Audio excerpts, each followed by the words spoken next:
أشهد أن سيدنا وسندنا وحبيب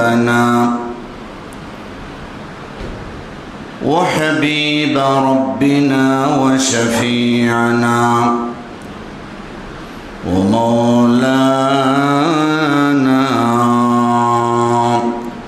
محمدا عبده ورسوله الذي أرسله بالحق بشيرا ونذيرا وداعيا إلى الله بإذنه وسراجا منيرا. أما بعد فقد قال الله تعالى في كلامه المجيد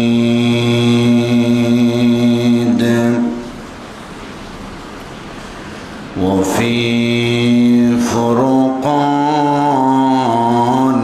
الحميد.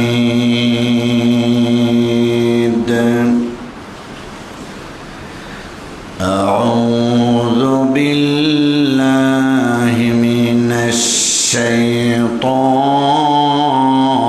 الرجيم.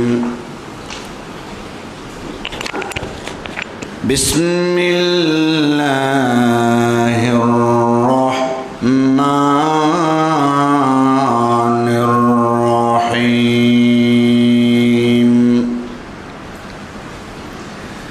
وكل إنسان ألزمناه طائره في عنقه ونخرج له يوم القيامة كتابا يلقاه منشورا. اقرأ كتابك كفى بنفسك اليوم عليك حسيبا. من اهتدى فإنما يهتدي لنفسه ومن ضل فإنما يضل عليها ولا تزر وازرة وزر أخرى وما كنا معذبين حتى نبعث رسولا. وقال النبي صلى الله عليه وسلم الميت يعذب في قبره بالنياحة عليه أو كما قال عليه الصلاة والسلام. صلى الله على سيدنا ومولانا محمد وعلى آله وأصحابه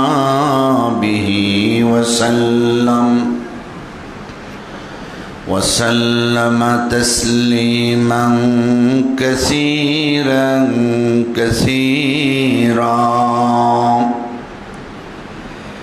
بارك الله لنا ولكم في القرآن العظيم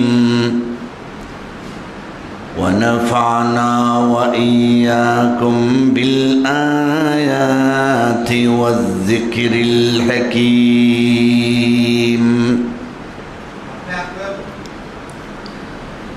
সম্মানিত মুসল্লিয়ানে কেরাম, বাসাবাড়িতে অবস্থানরত পর্দার আড়ালের সম্মানিতা শ্রদ্ধেয়া মা ও বোনেরা, মহান আল্লাহ রব্বুল আলামিনের দরবারে লক্ষ কোটি শুকর আদায় করছি, যিনি আমাদেরকে অত্যন্ত দয়া এবং অনুগ্রহ করে মুসলমানের ঘরে জন্ম দিয়ে ইসলামী বিধিবিধান পালন করার জন্য কবুল করেছেন। পবিত্র জুমার দিনে সর্বাগ্রে আল্লাহর ঘরে উপস্থিত হওয়ার তৌফিক দান করেছেন। এই জন্যে আমরা সবাই সেই মহান আল্লাহ পাকের শাহী দরবারে হৃদয়ের গভীর থেকে শ্রদ্ধার সাথে শুকর আদায় করি এবং বলি আলহামদুলিল্লাহ।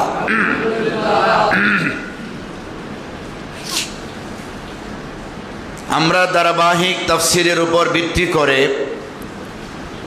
পবিত্র কোরআন শরীফের সূরা বনী ইসরাঈলের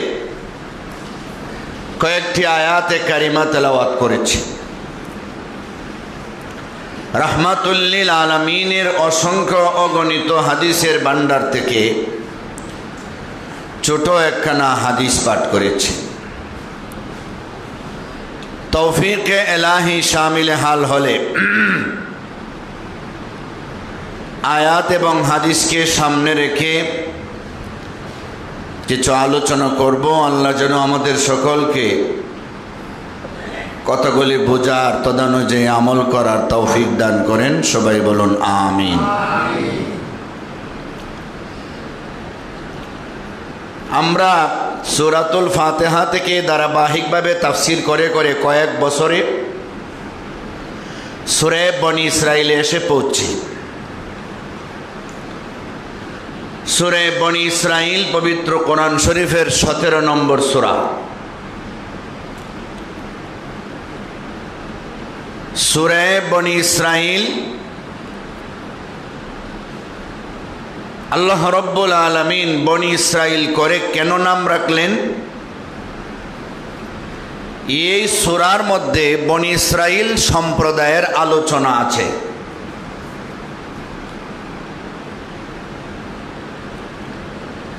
সারা কোরআন শরীফে বনী ইসরাঈল সম্পর্কে অনেক আলোচনা রয়েছে। বনী ইসরাঈল জাতি কারা? ইব্রাহিম আলাইহিস সালামের দুইটা সন্তান ইসমাঈল আলাইহিস সালাম এবং ইসহাক আলাইহিস সালাম। ইসমাঈল 14 বছরের বড় আর ইসহাক 14 বছরের ছোট। ইসমাঈলের মায়ের নাম হাজেরা আর ইসহাকের মায়ের নাম সারা। সারার কোনো সন্তান হয় নাই 76 বছর পর্যন্ত। শেষ পর্যন্ত সারার যে খাদেমা ছিল, দাসী ছিল, বাদশার মেয়ে হাজেরা, ওই হাজেরাকে সারাই ইব্রাহিমের সঙ্গে বিয়া দিয়া হাজেরার ঘরে ইসমাঈলের জন্ম হয়। এর 14 বছর পরে সারা যখন 90 বছর বয়সী, তখন আল্লাহ জিব্রাইল পাঠাইয়া সুসংবাদ দিলেন। ডাইরেক্ট কোরআন শরীফে আছে যে তোমাকে এই 90 বছর বয়সে আল্লাহ এখন একটা সন্তান দিবে। ফাযাহিকাত, তিনি হাসলেন। 76 বছর পর্যন্ত হলো না, যেই কারণে আমি আমার সতীন উঠাইলাম, আমার দাসীকে আমার স্বামীর কাছে বিয়া দিলাম, এখন আমার সন্তান হবে। আমি 90 বছরের বৃদ্ধা। জিব্রাইল বললেন শুধু সন্তান হবে এমন না, ফাবাশশারনাহা বিইসহাকা ওয়া মিন ওয়ারাই ইসহাকা ইয়াকুব। আপনাকে যে সন্তান দেওয়া হবে তার নাম হবে ইসহাক, তার সন্তানের নাম হবে ইয়াকুব। তাদেরকে আল্লাহ পয়গম্বর বানাবে। এই বংশের মধ্যে প্রায় 4000 নবী রাসূল আল্লাহ সৃষ্টি করবে। 4000। এই বনী ইসরাঈল নামটা কোত্থেকে আসলো? ইসহাকের ওই এক ছেলের নাম ইয়াকুব। ইয়াকুবের উপাধি ছিল ইসরাঈল। ইসরা মানে বান্দা, ইল মানে আল্লাহ, এটা হিব্রু ভাষা। আর ওনার সন্তানকে বলে বনী ইসরাঈল, মানে ইসরাঈলের আওলাদ। ওনার 12 ছেলে থেকে 12টা গোত্র হয়ে ওনার পরবর্তী জেনারেশন, ফিউচার জেনারেশন যেটা, এই সবগুলিরে বনী ইসরাঈল বলে। এই বনি ইসরাইলের প্রথম পয়গম্বর হলেন ইউসুফ আলাইহিস সালাম, আর বনি ইসরাইলের শেষ পয়গম্বর হলেন ঈসা রূহুল্লাহ আলাইহিস সালাম। সুবহানাল্লাহ। এই জন্যই সূরার নাম বনি ইসরাইল, যেহেতু এদের আলোচনা আছে। এই সূরার আরেকটা নাম হচ্ছে সূরাতুল ইসরা। ইসরা মানে রাত্রিকালীন ভ্রমণ। রাত্রিকালীন কিছু ভ্রমণকে ইসরা বলে। আমরা সবাই জানি রজব মাসে মেরাজের রাতে আমাদের নবীর আকাশ ভ্রমণ হয়েছিল। রাতের কিছু অংশে কিছু ভ্রমণ ছিল দুনিয়ার জমিনে, আর কিছু ভ্রমণ ছিল উর্দা আকাশে। দুনিয়ার জমিনের যেই ভ্রমণটা বায়তুল্লাহ থেকে বায়তুল মুকাদ্দাস পর্যন্ত, এটা জমিনের ভ্রমণ, এটারে বলা হয় ইসরা। যে কথাটা আল্লাহ সূরা বনি ইসরাইলের প্রথম আয়াতে বলেন, সুবহানাল্লাযী আসরা বিআবদিহি লাইলাম মিনাল মাসজিদিল হারাম ইলাল মাসজিদিল আকসা الذي باركنا حوله لنريه من آياتنا إنه هو السميع البصير।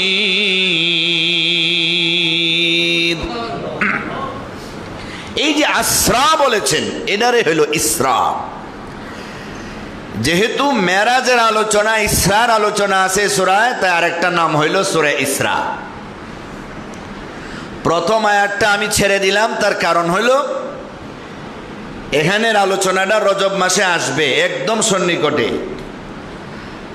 তাই এর ভিতরে আমরা চেষ্টা করব ওই সূরাটা শেষ করা যায় কিনা। আমি আজ সূরা বনি ইসরাইলের 13, 14, 15 নম্বর আয়াত তেলাওয়াত করেছি। এই সূরার এই আয়াতগুলিতে আল্লাহ পাক আমাদেরকে কি বুঝাইতে চান? আল্লাহ পাক প্রথম আয়াতে বলেন, ওয়া কুল্লা ইনসানিন আলজামনাহু তায়রাহু ফি উনুকিহি ونخرج له يوم القيامة كتابا يلقاه منشورا।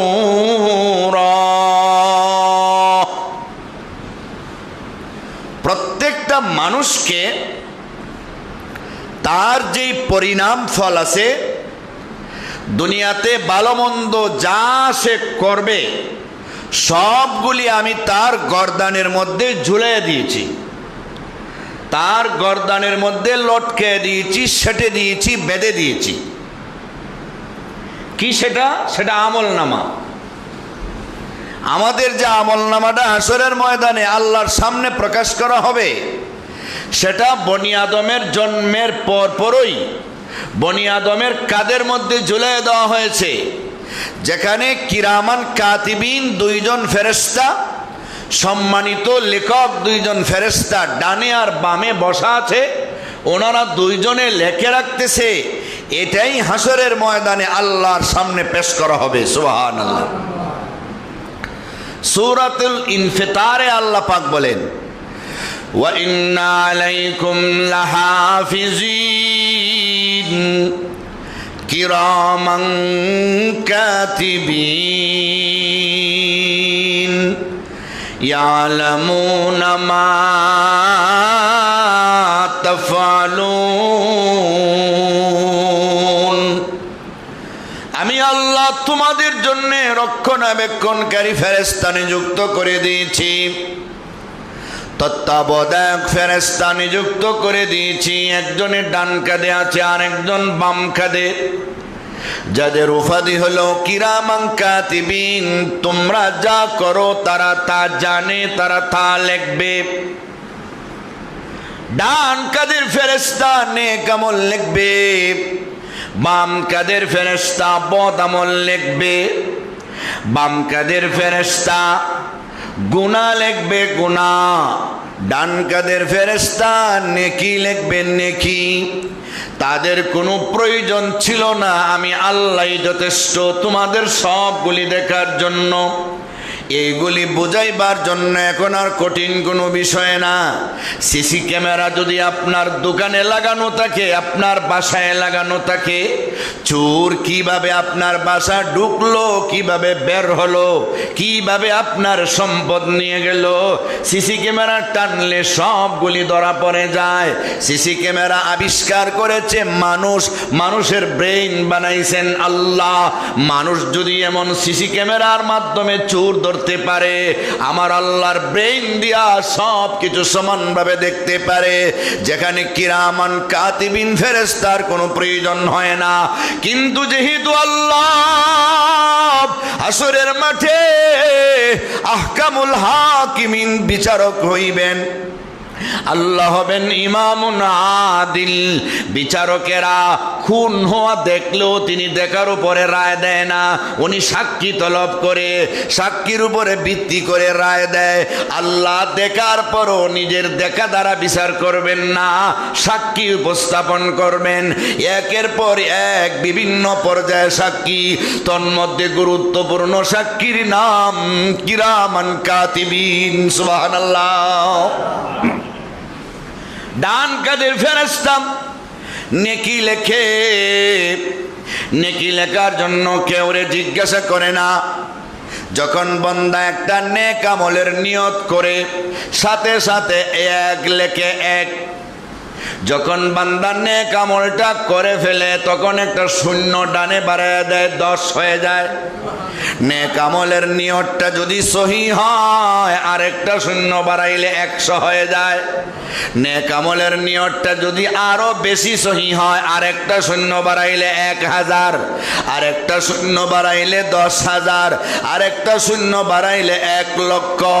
যতটা শূন্য বাড়াইবে ততটা দাম আল্লাহ তাআলা বাড়ায় দিবে। এইভাবে যার যত নিয়ত সহি থাকবে, তাদের নেকিটা বেশি হবে।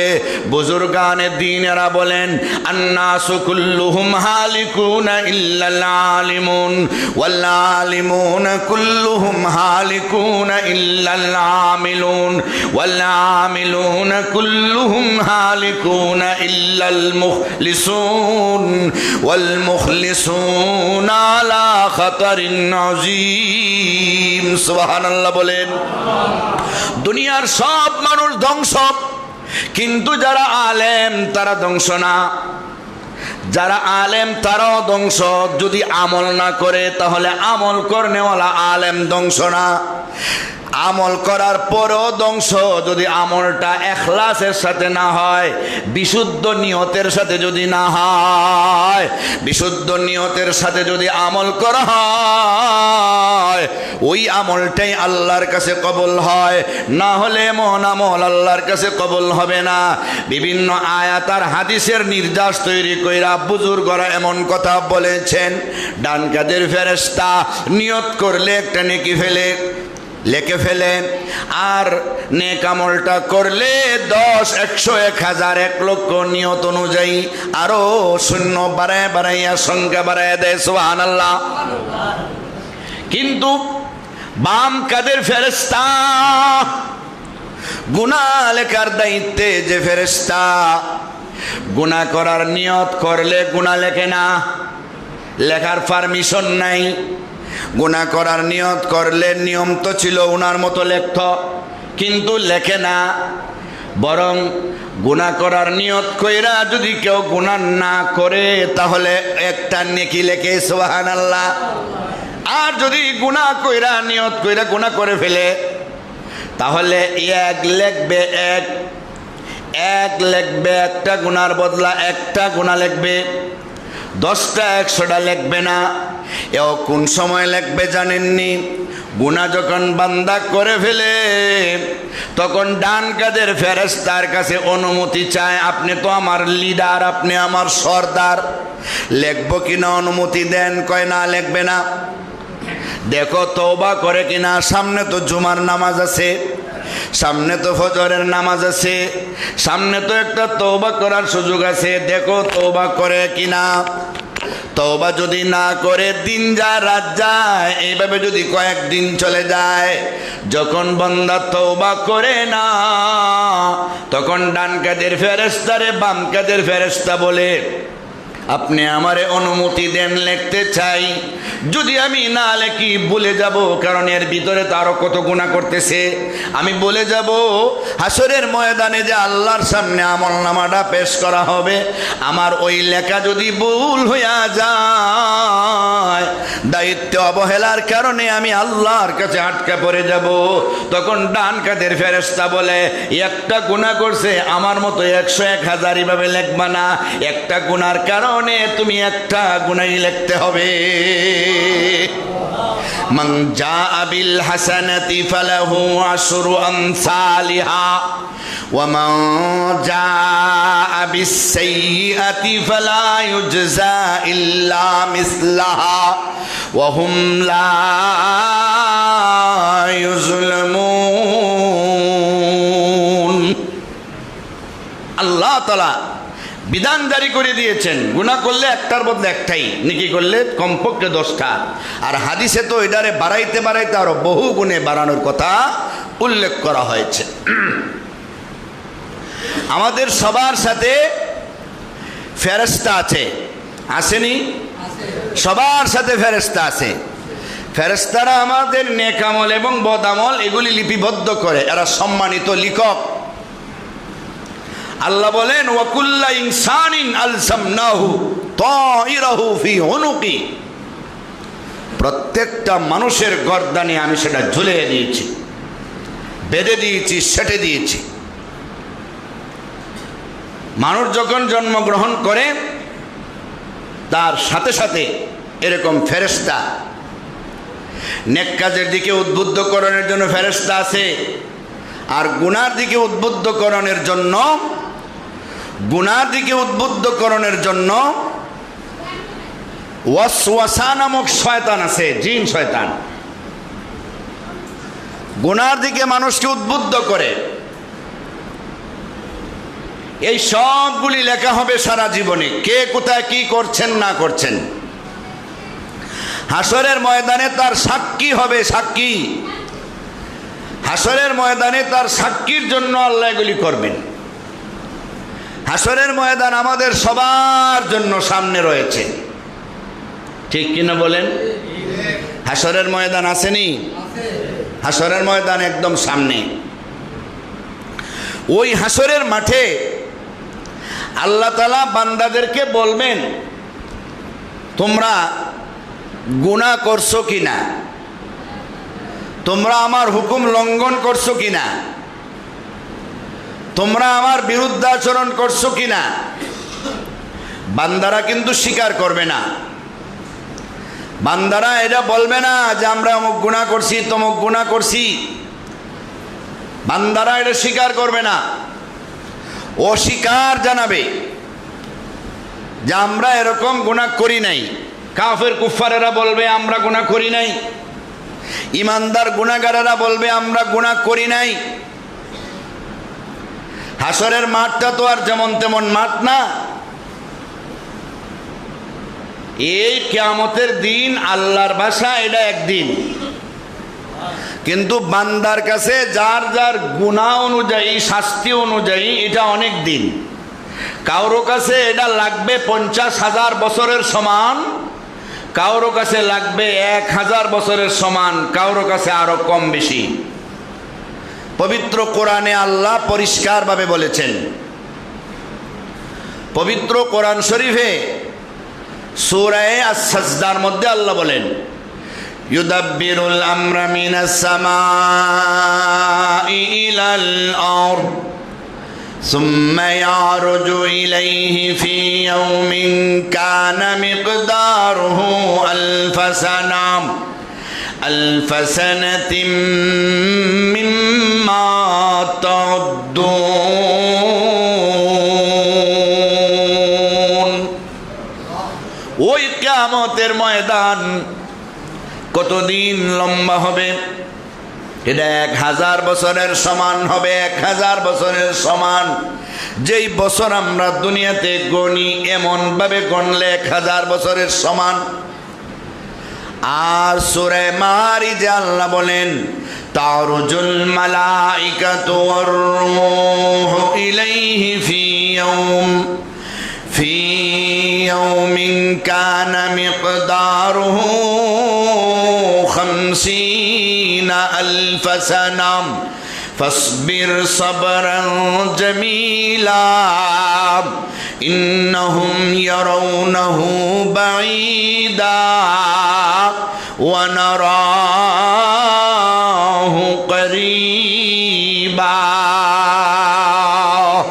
হাশরের ময়দান কারো কাছে লম্বা হবে 50,000 বছরের মতো। এই বেশ কমটা কেন? গুনাহগার তো আর সমান না, কের গুনাহ বেশি কের গুনাহ কম, ঠিক কিনা বলেন? কের গুনাহ 100 কোটি, কের গুনাহ 1 কোটি, কের গুনাহ 1 লক্ষ, কের গুনাহ 1000, এরকম বেশ কম হবে। গুনাহ পরিমাণ শাস্তি। কেউ যদি ফুল মার্ডার করে তার যেমন শাস্তি হয়, হাফ মার্ডার করলে কিন্তু এতটা হবে না। কিলঘুষি মারলে কিন্তু এমনটা হবে না। কেউ রে 23-এর দ্বারা, কেউ রে 24-এর দ্বারা, কেউ রে 25-এর দ্বারা, কেউ রে 26, কেউ রে 302, এটা ফুল মার্ডার। দ্বারার মধ্যে বেশ কম আসেনি না নাই? দুনিয়ার আইন যদি বুঝেন, পরকালেরটা তো বোঝা সহজ। পরকালেরটা বোঝা সহজ। যে যত বড় গুনাহগার হাসরের মাঠে তার তত বড় শাস্তি। শাস্তির কারণে, কষ্টের কারণে দিনটা অনেক লম্বা মনে করবে। আল্লাহর কাছে কিন্তু এটা একদিন, কিন্তু কারো শাস্তির কারণে দিনটা হবে 50,000 বছরের মতো লম্বা, কারোর কাছে 40,000 বছরের মতো লম্বা, কারোর কাছে 30,000 বছরের মতো লম্বা, কারোর কাছে 20,000 বছরের মতো লম্বা, কারোর কাছে 10,000 বছরের মতো লম্বা, কারোর কাছে 1,000 বছরের মতো লম্বা। আর যারা ইমানদার, যারা আল্লাহওয়ালা, যারা মুত্তাকি, যারা পরহেজগার, তাদের কাছে হাসরের মাঠের দিনটা এক ওয়াক্ত নামাজ পড়তে যেই কয় মিনিট সময় লাগে, তাদের কাছে ওই মাত্র কয়েক মিনিটের সমান। তারা দেখবে, হায় রে, একটু আগে হাসরের মাঠে খালি উঠলাম, এখনো হিসাব শেষ কইরা আল্লাহ আমারে জান্নাতে পৌঁছে দিল। কারোর কাছে এটা লম্বা, আর কারোর কাছে শর্ট মনে হবে। আসলে দিনটা লম্বাও না, শর্টও না। আল্লাহর কাছে এটা একদিন। কয়দিন বলেন? আল্লাহর কাছে এটা একদিন, আর বান্দার কাছে তার ব্যক্তি অনুযায়ী তার কাছে এটা লম্বা এবং খাটো হবে, এটা লং এবং শর্ট হবে। সুবহানাল্লাহ বলেন। এই হলো সিস্টেম। ওই কঠিন হাসরের মাঠে মানুষগুলি উঠবে ইসরাফিলের সিংহায় ফু দেওয়ার কারণে। সবাই উলঙ্গ হইয়া সবাই যার যার কবর থেকে উঠবে। ক্বালু ইয়া ওয়াইলানা মান বা'সানা মিন মারকাদিনা হাযা মা ওয়াদার রাহমান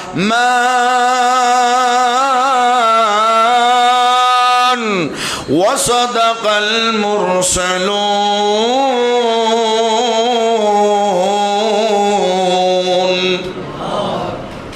ইয়া ওয়াইলানা মান বা'সানা মিন মারকাদিনা, হায় রে আমাদের আফসোস, হায় রে দুর্ভোগ, কবর থেকে আমাদের খেয়ে উঠেইল রে। হায় রে, মাথার উপরে সূর্য, নিচে তোমার জমি, সহ্য করতে পারছি না রে, গরম আর গরম। এই হাসরের মাঠে আমাদের খেয়ে উঠেইল রে। ফেরেশতাদের পক্ষ থেকে জবাব দেওয়া হবে, হাযা মা ওয়াদার রহমান ওয়া সাদাকাল মুরসালুন। এটা ছিল আল্লাহ পাকের ওয়াদা রে। তোমরা তোমরা দুনিয়ায় থাকতে কিয়ামতকে বিশ্বাস করতে না।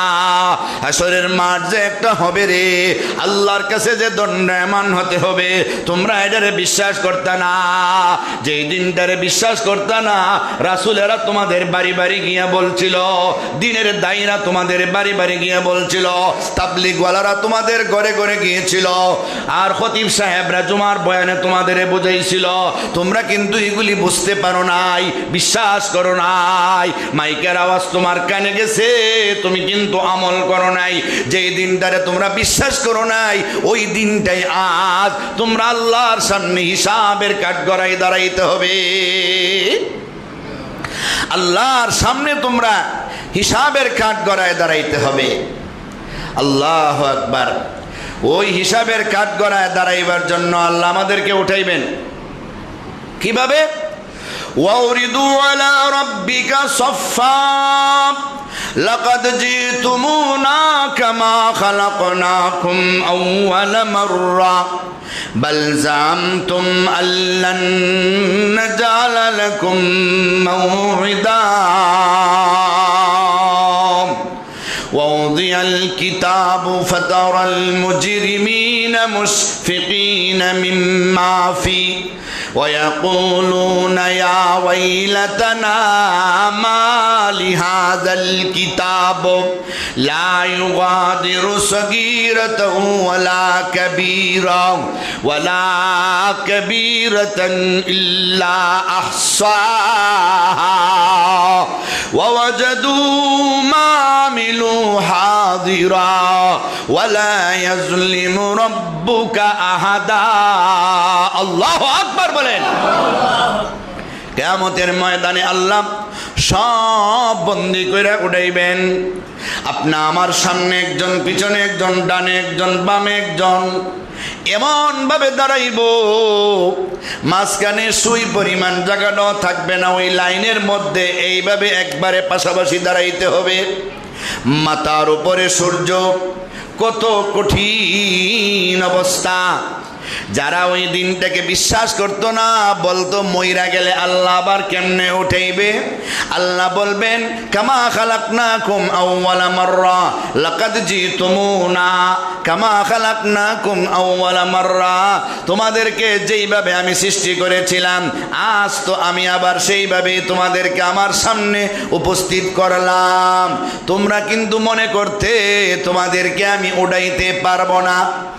তখন যখন তাদের সামনে আমল নামাটা দেওয়া হবে, যেই আমল নামাতে তাদের জীবনের সবগুলি লেখা থাকবে, তখন তারা আতঙ্কিত হইয়া যাবে আর বলবে, হায় রে আমাদের দুর্ভোগ, হায় রে আমাদের আফসোস, ইয়া ওয়াইলাতানা মা লিহাযাল কিতাব।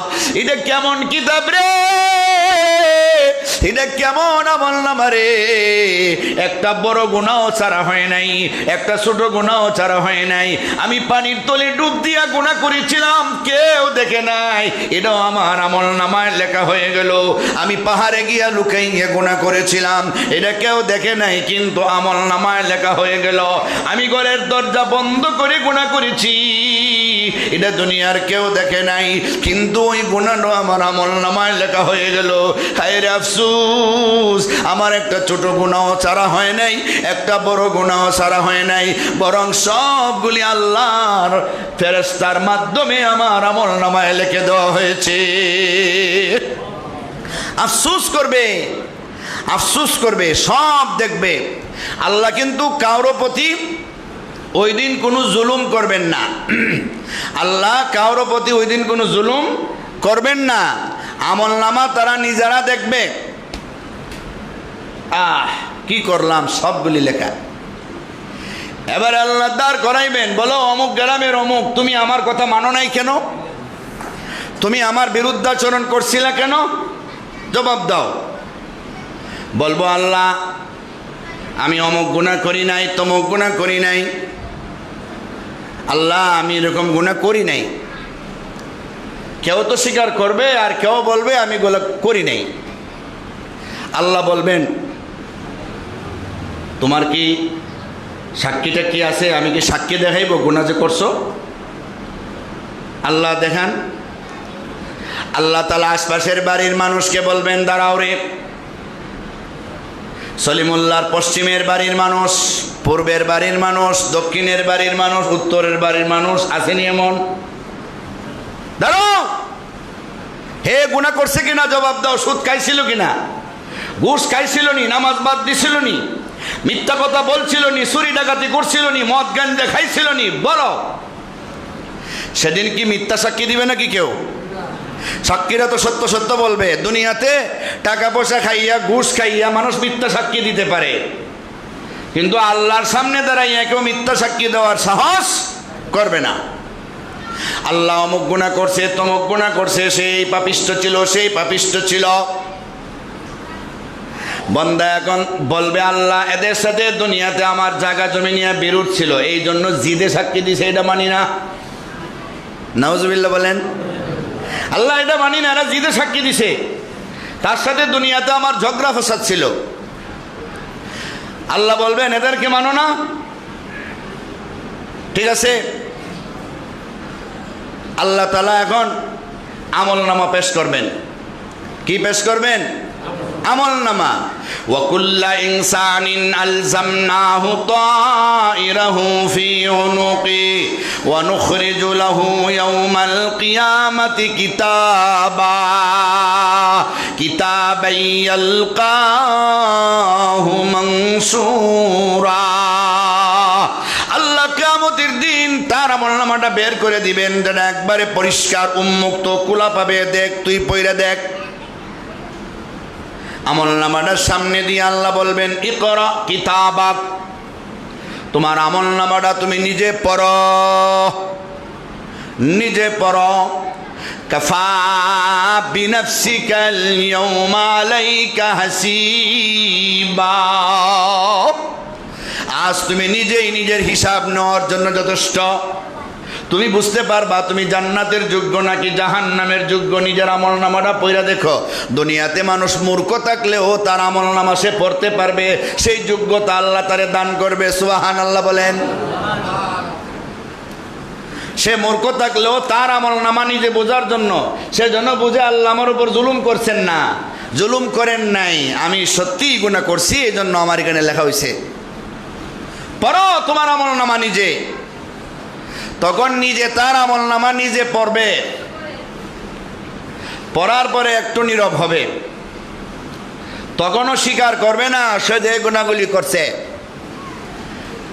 আল্লাহ বলবেন, তোমার সবচেয়ে আপন যারা, তাদেরকে দিয়ে আমি সাক্ষী দেই, তখন তুমি বুঝতে পারবা তুমি যে গুনাহ করছো। সবচেয়ে আমাদের আপনকে জানেন? আমাদের অঙ্গ প্রত্যঙ্গ। আমাদের অঙ্গ প্রত্যঙ্গর চাইতে আপন আমাদের কেউ নাই। যেটা আমাদের যে কোনো একটা অঙ্গের মধ্যে আঘাত লাগলে সারাটা দেহের মধ্যে সেটা অনুভূত হয়।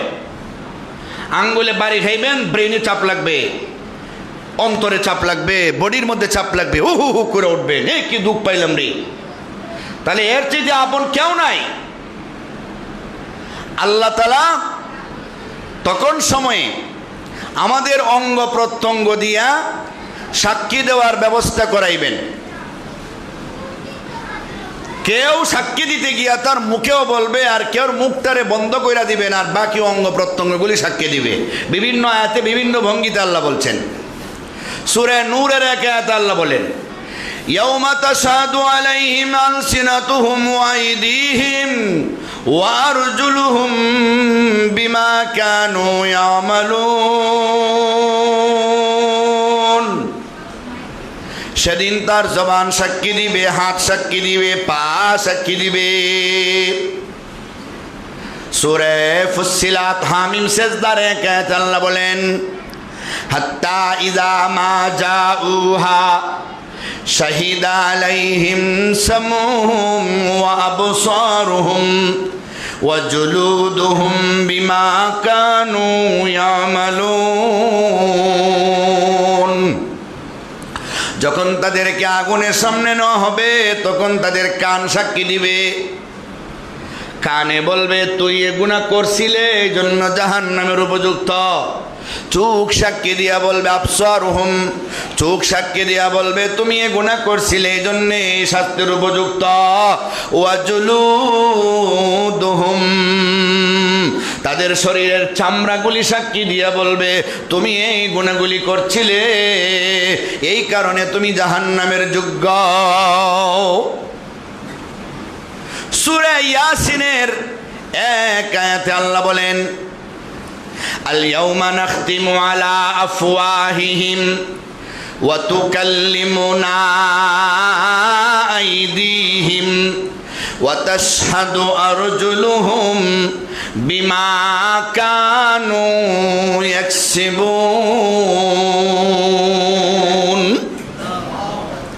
আল্লাহ বলবেন আমি আল্লাহ তাদের মুখে মোহর লাগিয়ে দিব। এটা তো আল্লাহ কোরআনে বলছেন হাসরের ময়দানের কথা। হাসরের ময়দানে আল্লাহ সরাসরি মুখে মোহর লাগিয়ে দিবেন আর বলবেন ও আমার বান্দার হাত তোমরা সাক্ষী দাও, ও আমার বান্দার পাও তোমরা সাক্ষী দাও, ও অন্যান্য অঙ্গ প্রত্যঙ্গ তোমরা সাক্ষী দাও। তখন হাতগুলি সাক্ষী দিয়া বলবে হাত দিয়া কার মাল চুরি করছে, কারে কোন জায়গায় কি গুনাহ করছে। পা সাক্ষী দিবে কোন গুনার কাজে পা দিয়া গেছে। কান সাক্ষী দিবে কতটা গুনার জিনিস কান দিয়া শুনছে। চোখ সাক্ষী দিবে কতটা গুনার জিনিস চোখ দিয়া দেখছে। এইভাবে অঙ্গ প্রত্যঙ্গগুলি সাক্ষী দেওয়া শুরু করবে। জবান বন্ধ থাকবে, অঙ্গ প্রত্যঙ্গগুলি সাক্ষী দিবে।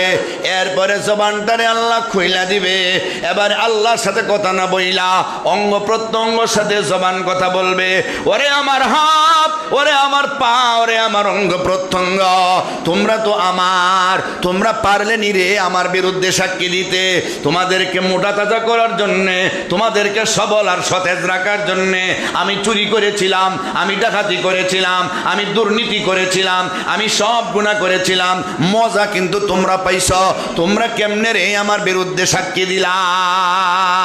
সেই দিন আল্লাহ জবাব দিবে বান্দারে এতক্ষণ যেই গুনার কথা স্বীকার করতে তুমি টালটুলামি করেছিলা, এই মুহূর্তে তোমার নিজের মুখ দিয়া সব স্বীকার করে নিলা। আল্লাহর সামনে স্বীকার না কইরা উপায় নাই। কত যে সাক্ষী আল্লাহর পক্ষ থেকে ব্যবস্থা করা হবে, স্বীকার না কইরা উপায় নাই। নিজেই নিজেরা যার যার গুনার কথা স্বীকার করে ফেলবে যে আজ আমার উপায় নাই, যা করছি সব স্বীকার করা দরকার, স্বীকার করা দরকার। সেদিন একটা মাত্র নেকির জন্য মানুষ কত কষ্ট করবে, একটা নেকির জন্য। হাসরের ময়দানে একটাই কিন্তু বেশ কম। একটা নেকি বেশি পাইলে জান্নাতি, একটা গুনাহ বেশি হইলে জাহান্নামী। একটা গুনাহ পরিমাণ জ্বলতেই হবে আপনার। হাসরের ময়দানের বিচার একদল হবে ইমানদার আর একদল হবে বেঈমান। বেঈমানের আমলনামায় যেহেতু ঈমান নাই তারা চির জাহান্নামে যাবে। যাদের আমলনামায় ঈমান থাকবে কিন্তু গুনাহ থাকবে, গুনাহ পরিমাণ জ্বলার পরে ঈমানের খাতিরে একদিন মেয়াদ শেষ হলে পরে জান্নাতে যাবে। সুবহানাল্লাহ বলেন। মেয়াদ শেষ হলে জান্নাতে যাবে, এর আগে না। আল্লাহ রাব্বুল আলামিন তখন সময়ে যাদের একটা দুইটা নেকির জন্য আটকা পড়ে গেছে এদেরকে নিয়ে আল্লাহ বিচারের সিস্টেমটা আরেক ধরনের করবেন। তোমরা দেখো যার একটা নেকি প্রয়োজন, যার দুইটা নেকি প্রয়োজন, কোথাও পাও কি না হাসরের ময়দানে একটা চক্কর দাও। তোমাদের কত আপনজন তো আছে না, একটা চক্কর দাও, যাও চক্কর দিবে। সন্তান যাবে বাবার কাছে, বাবা যাবে সন্তানের কাছে, ভাই যাবে বোনের কাছে, বোন যাবে ভাইয়ের কাছে, স্বামী যাবে স্ত্রীর কাছে, স্ত্রী যাবে স্বামীর কাছে, বন্ধু যাবে বন্ধুর কাছে, পীর যাবে মুরিদের কাছে, মুরিদ যাবে পীরের কাছে, উস্তাদ যাবে ছাত্রের কাছে, ছাত্র যাবে উস্তাদের কাছে, নেতা যাবে জনগণের কাছে, জনগণ যাবে নেতার কাছে। কি বলেন, নাকি কি কেউ করে দিব? এটা আল্লাহ তো দুনিয়াতে জানাই দিয়েছেন, কেউ যে দিব না। ইয়াউমা ইয়াফিরুল মারউ মিন আখিহি ওয়া উম্মিহি ওয়া আবিহি ওয়া সাহিবাতিহি ওয়া বানিহি লিকুল্লি ইমরিইন মিনহুম ইয়াউমাইযিন শা'নুন ইউগনিহি।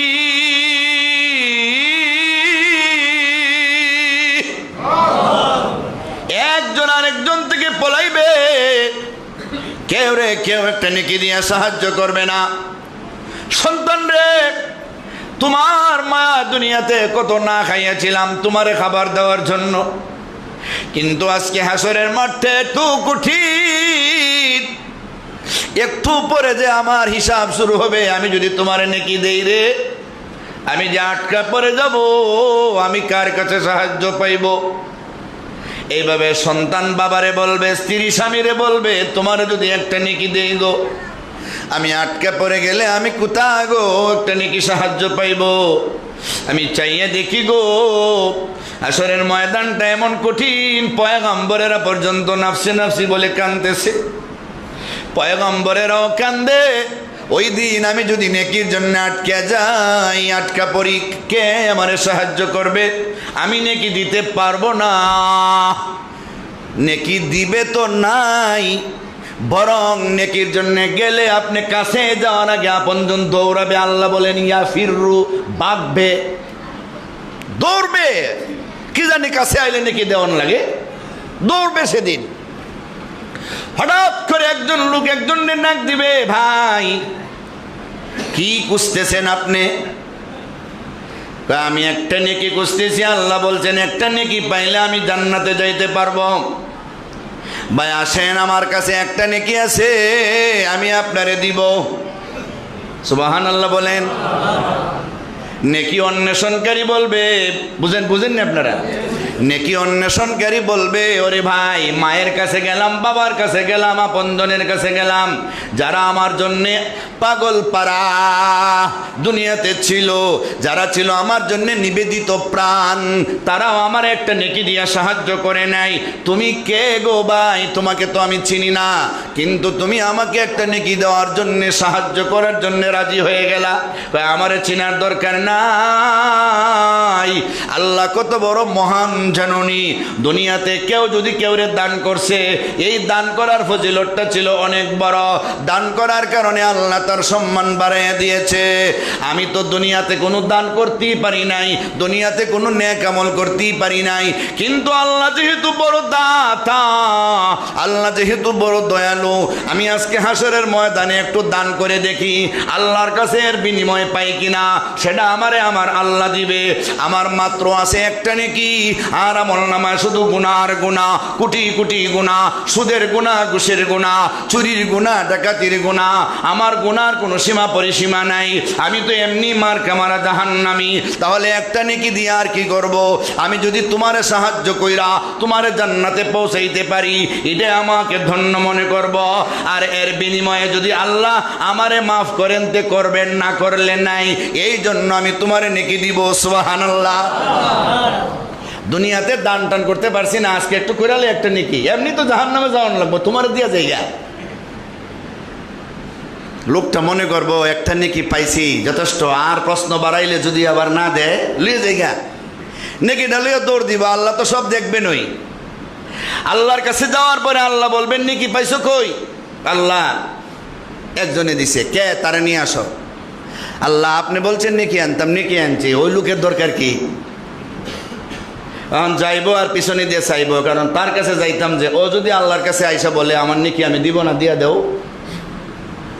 তো ওরে গিয়া বলবো ভাই আল্লাহ তাআলা আপনারা ডাকছেন, আপনি যে আমার নেকি দিছেন, এটা কি নিয়ে যাইবেন নাকি? না, দান করার পর কি নিয়ে যাওয়া যায়?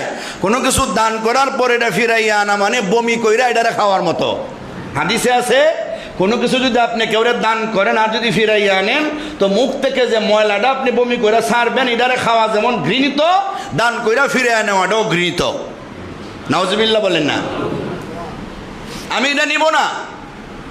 বান্দাটা যাওয়ার পরে আল্লাহ বলবেন তোমার কি জাহান্নামের আগুনের ভয় নাই? নেকি না থাকলে জাহান্নামে জ্বলতে হবে, সেই ভয় কি তোমার নাই? তুমি তাকে নেকি দিয়া দিলা। আল্লাহ আমি তো জাহান্নামী, আমি বুঝা ফেলছি আমি জাহান্নামী, আমার গুনাহ আর গুনাহ ভর্তি আমার আমলনামা। আমি চিন্তা করলাম তুমি গাফুরুর রহিম, তুমি রহমান, তুমি দয়ালু।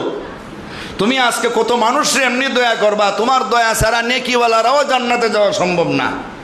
আমি তোমার দয়া পাওয়ার আশায় শুধুমাত্র তারে একটা নেকি দিছি যে কমপক্ষে ওই লোকটা জান্নাতি হয়ে যাক। আমি তো একটা নেকির কারণে জান্নাতে যাইতে পারতেছি না, আমি জাহান্নামে যাইতেছি। হয়তোবা জ্বলতে জ্বলতে ইমানের কারণে একদিন যাব, কিন্তু একটা নেকি যে আমার আছে এটা তারে দিয়া দেই, এই জন্য দিয়া দিছি তোমার দয়া পাওয়ার আশায়। আমার চেয়ে তো তুমি বড় দাতা, আল্লাহর চাইতে বড় দাতা কেউ আসেনি? জোরে বলেন। নবীজি বলেন আল্লাহু আজওয়াদু জুদান, আল্লাহ হলেন সবচেয়ে বড় দাতা। সুম্মা আনা আজওয়াদু বানি আদম, এরপরে সমস্ত বনি আদমের মধ্যে আমি হইলাম 2 নম্বরে দাতা।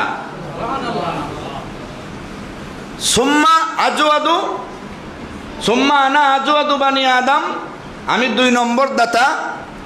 এরপরে বলেন আমার পরে দাতা ওই ব্যক্তি, সুম্মা আজওয়াদু মিন বাদি রাজুলুন আলিমা ইলমান ফানাশারা, যে ব্যক্তি এলেম অর্জন করলো আর এলেমরে প্রচার প্রসার করলো, ওই ব্যক্তি হলো সবচেয়ে বড় দাতা।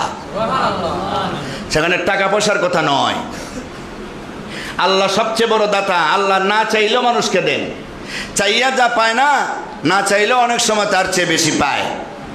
আল্লাহর চেয়ে বড় দাতা কেউ নাই।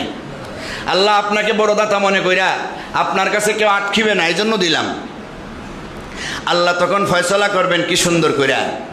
আল্লাহ বলবেন এই নেকি অন্বেষণকারী, তোমার একটা নেকির প্রয়োজন ছিল, তুমি পেয়ে গেছো, এই জন্য তুমি যাও জান্নাতে। আর হে নেকি দানকারী, তোমার তো আর নেকি নাই, শুধু ইমানটা আছে। জাহান্নামে জ্বলতে জ্বলতে একদিন তুমি জান্নাতে যাওয়ার কথা, কিন্তু তুমি যেহেতু দান করছো হাসরের ময়দানে, আমি বড় দাতা থাকতে তোমার এই দানের মর্যাদা না দিলে আমার নামের কলঙ্ক লাগবে। আমি তোমারে মাফ করে দিলাম, তুমিও যাও জান্নাতে।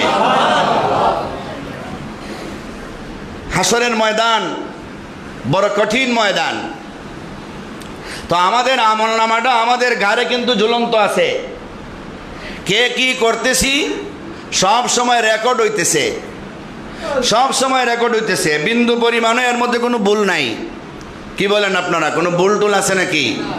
কোনো ভুল নাই, সেদিকে আমাদের লক্ষ্য রাখা দরকার। এরপরে আয়াত আল্লাহ বলেন মান ইহতাদা ফাইন্নামা ইয়াহতাদি লিনাফসি ওয়া মান দাল্লা ফাইন্নামা ইয়াদিল্লু আলাইহা, যে হেদায়েতের পথে চলে সেটা তার লাভ হবে, তার কাজে আসবে। যে গুমরাহির পথে চলে সেটা তার কপালে কুঠারাঘাত হবে। 2টা লাইন কিন্তু আমাদের সামনে আছে। আপনি হেদায়েতের পথে যাবেন না গুমরাহির পথে যাবেন, যেদিকে যাবেন সেটাই তো আপনি পাবেন। ওয়ালা তাজিরু ওয়াজিরাতুন উযরা উখরা, একজনের পাপের বোঝা আরেকজনের গায়ে কিন্তু আল্লাহ চাপিয়ে দিবেন না। যে যা গুনাহ করবে তার শাস্তি সে পাবে। একজনের পাপের বোঝা আরেকজনের গায়ে আল্লাহ চাপিয়ে দিবেন না। হাদিস শরীফে রাসূল করিম সাল্লাল্লাহু আলাইহি ওয়াসাল্লাম ইরশাদ করেন, রাসূল করিম সাল্লাল্লাহু আলাইহি ওয়াসাল্লাম ইরশাদ করেন, কবরের মধ্যে মুর্দা যখন যাবে, আল মাইয়িতু ইউআযাবু ফি কবরিহি বিন্নিয়াহাতি আলাইহি, কবরের মুর্দারে তারে আযাব দেওয়া হয় তার জন্য দুনিয়াতে যারা কান্দে তাদের কান্নার কারণে। হাদিস বুঝছেন, লোকটি মরে গেল আর তার যারা জীবিত তারা কানলো, এই লোকের তো কোনো দোষ নাই। কি বলেন আপনারা? যারা বিলাপ করে কানলো তাদের কান্নার কারণে মুর্দাকে আযাব দেওয়া হবে। হাদিসের অর্থ অনুযায়ী কথাটা তো আয়াতের উল্টা হয়ে গেল। আয়াতে আল্লাহ বলছেন একজনের পাপের বোঝা আরেকজনের গায়ে আল্লাহ চাপাইয়া দিবেন না। বিলাপ কইরা কান্দা তো গুনাহ, গুনাহ করছে জীবিতরা, তাহলে আযাব কেন মৃতকে দেওয়া হবে? এটা তো চাপাইয়া দেওয়া হলো। কি বলেন? আয়াতে আর হাদিসে টাক্কর লেগে গেল। না বুখারী শরীফে আছে হাদিস, আমরা যখন পড়াই তখন টাক্করগুলি ভাঙ্গে দেই, দ্বন্দ্ব লাগলে মীমাংসা করে দেই, টক্কর লেগে গেল। আসলে হাদিসের অর্থ হলো যে লোকটি মারা গেছে এই লোকটি দুনিয়ায় থাকতে যদি বিলাপ করারে পছন্দ করত, অথবা সে মানুষ মারা গেলে বলতো কান্দো কান্দো, খুব বেশি কান্দো, কান্নার কথা বলতো, কান্নাকে প্রশ্রয় দিত, কান্নাকে সাপোর্ট করত। যেই ব্যক্তি দুনিয়ায় থাকতে মৃত ব্যক্তির জন্য কান্নাকে সাপোর্ট করে, বিলাপ করারে পছন্দ করে, অথবা অনুমতি দেয়, অথবা আদেশ করে, ওই লোকটা যদি মারা যায়, তার জন্য যদি কেউ কান্দে, তার আযাব হবে। এটা অন্যের গুনার কারণে নয়, বরং এটা তার নিজের গুনার কারণে। হে দুনিয়ায় থাকতে এটারে পছন্দ করত। সুবহানাল্লাহ বলেন। আর যদি কোনো লোকে দুনিয়ায় থাকতে এটা পছন্দ করতো না, কানলে বলতো ওই মিয়ারা মুর্দার জন্য বিলাপ করে কানতে নাই, কান্না নিষেধ, কান্দো না, এই জাতীয় কথা যে ব্যক্তি বলতো, এই লোক মারা যাওয়ার পরে সারা দুনিয়ার মানুষ তার জন্য কানলেও তার কবরে বিন্দু পরিমাণ আযাব দেওয়া হবে না। যেহেতু আয়াতে আছে একজনের পাপের বোঝা আর একজনের গায়ে চাপাইয়া দেওয়া যাবে না, এই জন্য যেহেতু এখানে তার দোষ নাই, চাপাইয়া দেওয়া হবে না। আর ওই ব্যক্তিরে আযাব দেওয়া হবে তার দোষ, এটা পছন্দ করতো, কান্নার জন্য ওসিয়ত করে গেছে, অথবা বলছে, অথবা হুকুম দিয়ে গেছে, তাহলে তো তার গুনার কারণে আযাব, এটা মূলত অন্যের গুনার কারণে আযাব না। হাসরের ময়দানে কিন্তু একজন আরেকজনকে সুপারিশ করে বাঁচাইতে পারবে ঠিক, কিন্তু একজনের গুনার কারণে আরেকজনকে শাস্তি দেওয়া হবে না, যদি ওই গুনার কোনো কারণ তার মধ্যে না পাওয়া যায়। এটা আল্লাহর পরিষ্কার বাণী। এরপরে আল্লাহ বলেন ওয়ামা কুন্না মুআযযিবিনা হাত্তা নাবাসা রাসূলা, আমি কেউরে শাস্তি দিব না যে পর্যন্ত কোনো এলাকায় নবী পাঠাইব না, নবী না পাঠাইয়া কেউরে শাস্তি দিব না, ওয়াজ না শুনে কেউরে শাস্তি দিব না। একজনে আল্লাহ বলতে কোনো জিনিস কোনোদিন শুনছেই না, জানে না। নামাজ কি জিনিস এমন এলাকায় বসবাস করে নবী রাসূল যায় নাই, আলেম ওলামা যায় নাই, দাওয়াতে তাবলীগের মেহনত যায় নাই, ওই এলাকার মানুষ আল্লাহরে চিনত কেমনে, নামাজ চিনত কেমনে? তারে শাস্তি দিলে কি হবে নাকি? হবে না। আল্লাহ বলতেছেন কোনো এলাকায় যদি এমন কোনো মানুষ বসবাস করে মারা যায় যে এলাকায় নবীও পায় নাই, রাসূলও পায় নাই, দ্বীনের দাওয়াত পায় নাই, তাহলে তো ওই লোকটা আমল করলো না। কি বলেন? আমল করছে? চিনে না তো, জানে না কিছু। ওই লোকগুলিরে আল্লাহ আযাব দিবেন না, কারণ তারা আল্লাহর বাণী কোনো কিছুই তারা পায় নাই, তাদেরকে আযাব দেওয়া হবে না।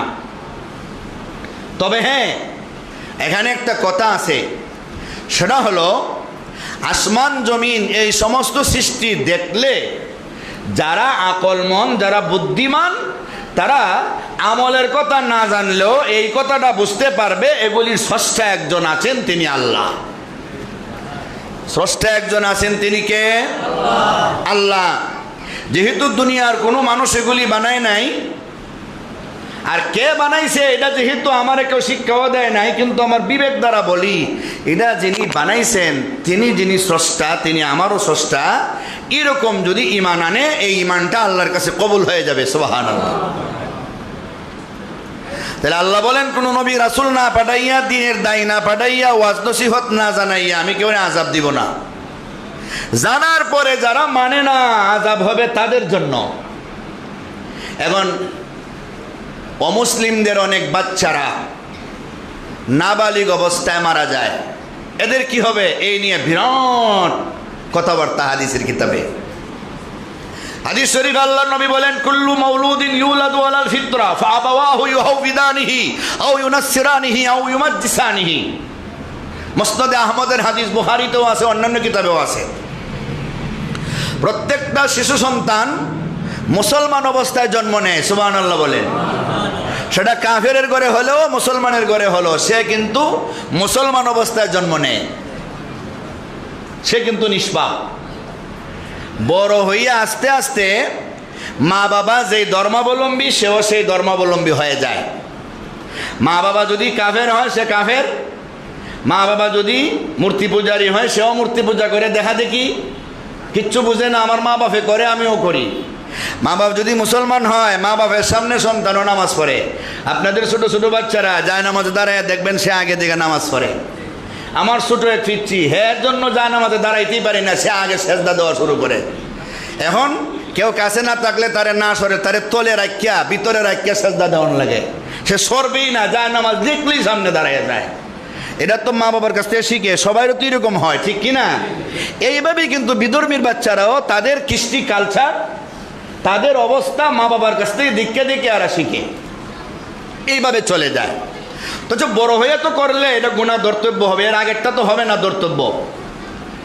তো এর আগে যদি মারা যায় তার কি অবস্থা হবে, এটা নিয়ে হলো বিশদ আলোচনা। একদল বলছেন আল্লাহ তাআলা তো জানেন সে বড় হইয়া কি হইব। আল্লাহ তাআলা জানেন না? মুসলমানের বাচ্চা বড় হইয়াও কাফের হইতে পারে, কি বলেন, নাস্তিক হতে পারে, মুরতাদ হতে পারে, এটা আল্লাহ কিন্তু জানেন। জানেন তো? আল্লাহ জানেন। আর কাফেরের বাচ্চা বড় হইয়া কেউ মুসলমান হতে পারে, কেউ আবার অমুসলিমও থাকতে পারে, এটাও আল্লাহ জানেন। এই হিসাবে কোনো আলেমরা বলছেন যে আল্লাহর জানা অনুযায়ী আল্লাহ তাদের উপর ব্যবস্থা নেবেন। আল্লাহ যখন জানবেন যে হে বড় হইয়া মুসলমান হইয়া আমল করলো নে, আমি আল্লাহ তারা ছোটবেলা নিয়ে গেছি, এই জন্য বড় হওয়ার সুযোগ পায় নাই, তারা আল্লাহ জান্নাত দিয়া দিবেন। সুবহানাল্লাহ। আর কোনো আলেমরা বলছেন কাফেরের বাচ্চারা যেহেতু ছোটবেলায় মারা গেছে, সে শরীয়তের বিধিবিধান পালনের যোগ্য হয় নাই, শরীয়তের মুকাল্লাফ সে না, তাহলে সে নাবালিগ অবস্থায় মারা গেলে আল্লাহ তারে জাহান্নামে জ্বালাইবেন না। সুবহানাল্লাহ। কারণ সে তো নিরপরাধ, নাবালিগ। তো এই কথার ব্যাখ্যা আল্লাহ বলেন ওয়ামা কুন্না মুআজ্জিবিনা হাত্তা নাবাসা রাসূলা, আমি কেউরে না জানাইয়া তারে আমি আযাব দিব না। সে জানার পরে যদি না মানে, পরিণত বয়সে পৌঁছার পরে সে জানতে হবে, তারপরে মানতে হবে। জানলো কিন্তু মানলো না, শাস্তিটা সে পাবে। আর জানতেই পারলো না তো মানবে কিভাবে, তারে আমি শাস্তি দিব না। আল্লাহ কত বড় দয়ালু। পেয়ারে হাজিরিন, সময় শেষ। আল্লাহ যেন আমাদের সকলকে আমল নামায় বেশি বেশি নেকি জোগাড় করার মতো তৌফিক দান করেন, গুনাহগুলিরে মিটে যাওয়ার তৌফিক দান করেন। সবাই বলেন আমিন। আল্লাহুম্মা সাল্লি আলা মুহাম্মাদ ওয়া আলা আলি মুহাম্মাদ কামা সাল্লাইতা আলা ইব্রাহিম ওয়া আলা আলি ইব্রাহিম ইন্নাকা হামিদুম মাজিদ। আস্তাগফিরুল্লাহ ইন্নাল্লাহা গফুরুর রহিম। আলহামদুলিল্লাহিল্লাযী হাদানা লিহাযা ওয়া মা কুন্না লিনাহতাদিয়া লাওলা আন হাদানাল্লাহ। ربنا ظلمنا أنفسنا وإن لم تغفر لنا وترحمنا لنكونن من الخاسرين. ربنا آتنا في الدنيا حسنة وفي الآخرة حسنة وقنا عذاب النار. يا خالق الجنة والنار نسألك الجنة الفردوس ونعوذ بك من النار. يا الله আমরা কোরআন থেকে হাদিস থেকে আল্লাহ তোমার গুণগান শুনেছি, আয় আল্লাহ তোমার কথাবার্তা শুনেছি, আমাদেরকে এগুলির উপরে আমল করার তৌফিক দাও। আল্লাহ ভুল হয়ে থাকলে আমাদের জেহেন থেকে এটা মিটিয়ে দাও।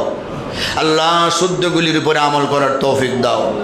আয় আরহামার রাহিমিন, আমাদের জিন্দা মুর্দাদেরকে মাফ করে দাও। আল্লাহ আমাদের মুর্দাদের কবরে জান্নাতের বাগান বানায় দাও। আল্লাহ যাদের দোয়ার দরখাস্ত আছে, কেউ সন্তানের জন্য, কেউ মা বাবার জন্য, আল্লাহ দরখাস্তকারীদের হালতের উপরে দোয়ারে কবুল ফরমাও। আল্লাহ এক মুরব্বী সাহেব ওনার সন্তানের জন্য দোয়া চাইছেন, ইয়া আল্লাহ তারে সমস্ত আফত বালা মুসিবত থেকে, কঠিন পরিস্থিতি থেকে আল্লাহ সহি সালেম ফরমাও। আল্লাহ ভালো পরিস্থিতির ব্যবস্থা করে দাও। আল্লাহ রব্বুল আলামিন আমরার পক্ষ থেকে লক্ষ লক্ষ দরুদ আর সালাম নবীজির রওজা তোরে পৌঁছায় দাও। আমাদের বারবার হজ্জ মাবরুর জিয়ারতে মকবুল নসিব ফরমাও। আল্লাহ দ্বীনের জামাত মসজিদে আছে, আল্লাহ মহল্লার মুসল্লিদেরকে আল্লাহ এই জামাতের সাথে জুইরা আমলের মধ্যে আল্লাহ জুইরা থাকার তৌফিক দান ফরমাও। আয়ার হামার রাহিমিন আকরামুল আকরামিন, সঠিকভাবে একদল মানুষকে কিয়ামত পর্যন্ত দিন প্রচারের কাজে নিয়োজিত রাখো। আল্লাহ আল্লাহ দিনের দাওয়াত পাওয়ার পরে দাওয়াত প্রাপ্ত ব্যক্তিকে দিনের উপরে চলবার ব্যবস্থা করে দাও। আল্লাহ আল্লাহ যতদিন আমাদেরকে দুনিয়াতে রাখো, আল্লাহ ঈমান এবং আমলের উপর বরকরার রাখো। আল্লাহ আল্লাহ যেদিন দুনিয়া থেকে বিদায় নেওয়ার সময় হবে, আল্লাহ হঠাৎ করে হার্ট অ্যাটাক দিয়ে মাইরো না, আল্লাহ প্যারালাইসিস দিও না, আল্লাহ cancer, ulcer, diabetes, high pressure, low pressure দিও না, আল্লাহ অ্যাক্সিডেন্ট দিয়ে রাস্তাঘাটে ফেলে মাইরো না। আল্লাহ পানিতে ডুবাইয়া আগুনে পড়ে মাইরো না আল্লাহ, ভূমি দশাইয়া গাছ ফালাইয়া সন্ত্রাস চোর ডাকাতের হাতে আমরা রে মাইরো না আল্লাহ, দীর্ঘ হায়াত দিয়া গুনাহ থেকে তওবা করাইয়া বেশি নেক আমল করার সুযোগ দিয়া জান্নাতের সার্টিফিকেট দিয়া মালাকুল মউত আমাদের কাছে পাঠাইও। সুবহান রাব্বিকা রাব্বিল